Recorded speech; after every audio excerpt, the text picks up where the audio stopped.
Sa kaugnay na balita, ang DOLE itutuloy ang investigasyon kahit pa nagbitiw na itong si Tab Baldwin bilang head coach ng Ateneo Basketball Team.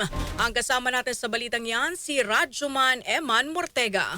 RNN Live Report!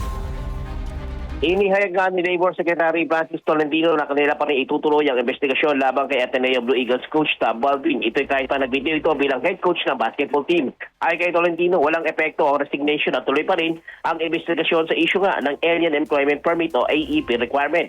Anya, tututok ang investigasyon kung nakakomply si Baldwin sa AEP makaraan na nangyari pagkalunod ng dalawang basketball player ng Ateneo. Di pa ang kalihim, kailangan maipakita ni Baldwin ang kanyang AEP at masiguro na wala itong nilalabag sa naturang patakaran. Matatanda na binigyan ng hanggang June 25 si Baldwin para makita rito ang kanyang AEP kung saan maaari naman managot ang pamunuan ng Ateneo kung wala itong kakulang dokumento para magtrabaho bilang coach ng kanilang basketball team.